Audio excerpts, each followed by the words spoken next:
So, good afternoon, everybody. Here we are again in another seminar, Towards Sydney 2023.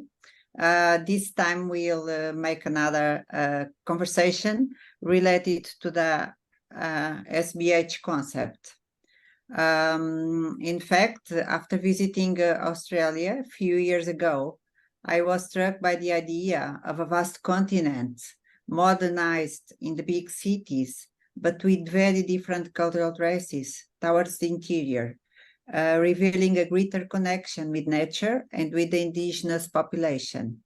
The idea has always remained when thinking about common heritage, and in this sense, the exemplary definition of Noel Pearson, who describes Australia as having indigenous foundations, British institutions, and multicultural migrations, well defines the existing cultural crossroads, superimposed by the multiplicity of influences, more or less strong, resulting from the populations it hosts.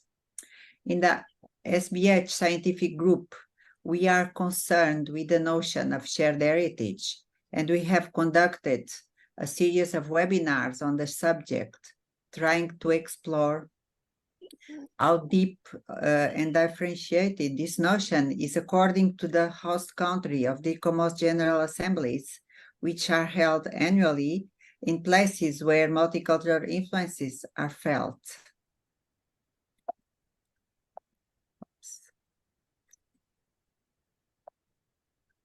And now, okay. So our first webinar related to this topic was in 2021. And by that time, our idea is to have a recap the notion of a shared heritage according to the different bureaus, according to time, different periods of time along the history of this group. Also, it had changed the name, so we want to recap the ideas. We had among our guest speakers, Professor Benedict Gauss, my thanks, also Siegfried Anders, also Susan Stepovsky, and also John Ward. So I did a small introduction. We had a PPT, timeline by Romeo and Mariana. We had the guest speakers, and it was really fruitful, our encounter and the ideas that were in the air and explained. So I will pass to the second webinar on the same subject. In fact, was our third webinar, but the second on this subject. It was last year, September 2022, in Bangkok, Thailand. When the AGA 2022 in Bangkok. So this was related with the Kingdom of Siam, an independent state towards modernity and the contemporary topic of heritage preservation. By that time, we had the cooperation and the speakers, among the speakers, we had the presence of Luc Citrino. He knows very well the history of Bangkok and the heritage in Bangkok and also in the Southeast Asia. So his presentation was very interesting. Also, I spoke a little bit about the presence of Portugal, 500 years of shared history and built heritage as a present memory, since there are still remains and parts and descendants living according to the old features. They can, because heritage is also memory and also is participation, and this is important to have the connection and to understand how people live the heritage remains. We also had the cooperation of Professor Siegfried Anders, Dr. Siegfried Anders, talking about German architects, planners, and engineers in modern Thailand in a more recent period, of course. We also had the cooperation of Romeo, talking about Italian architecture in Bangkok in the 19th and 20th century.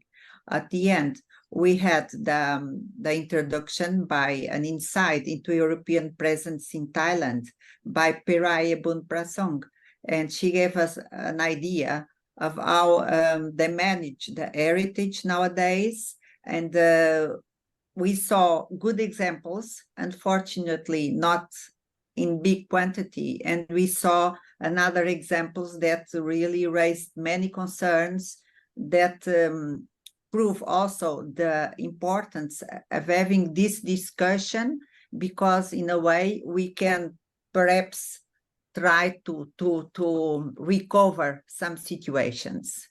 So in this moment now, after that one we have now, we are in 2023 and towards Sydney, the reflection we propose is related to the existing cultural amalgam and the perception of how it is understood by the locals, so that we can learn and grasp new meanings that will certainly contribute to enrich the concept of shared built heritage, an inheritance of all that each one of us perceived in a different way.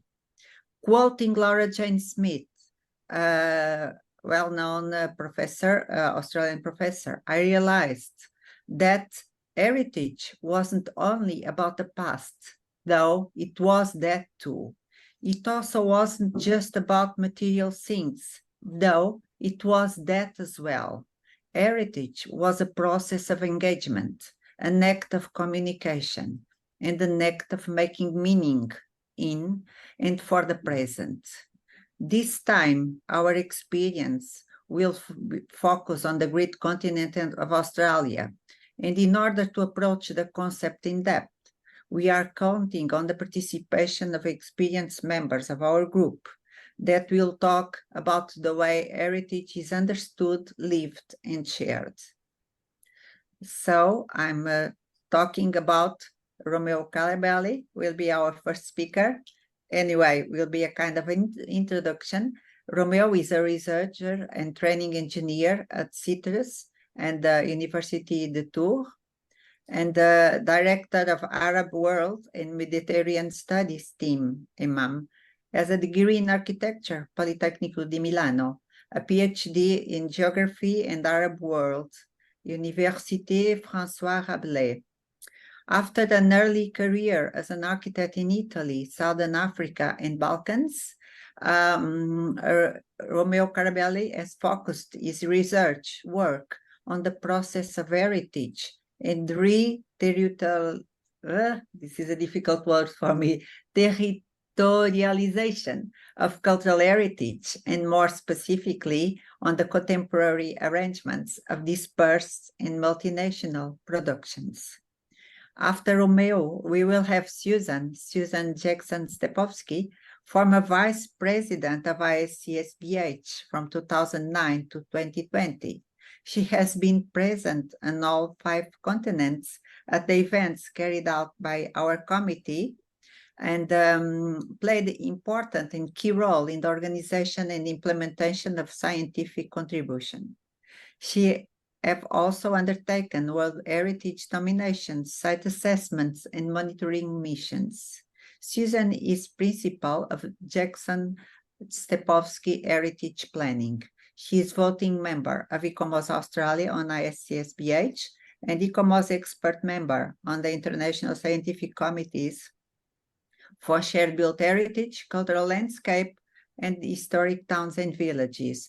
Actually, she is organizing also the 21st General Assembly in Sydney, Australia, 2023. Karim Danis is a built heritage specialist with over 40 years experience in architecture and heritage conservation. She is director of City Plan Heritage in Sydney. She is a National Committee officer for the ICOMOS Advisory Committee and also member advisory committees of Sustainability and Communication Task Force. She belonged to the former ADCOM Review of National Committees Compliance Working Group, past President of Australia ICOMOS, Secretary General of ICIP, expert member of ICSBH, and ISCES plus CC. Her 2 key passions are climate change, carbon reduction, and mentorship of emerging professionals. So we are in good hands, and I'll pass the floor to our speakers. And thanks a lot. And Romeo, starting with you. Thanks.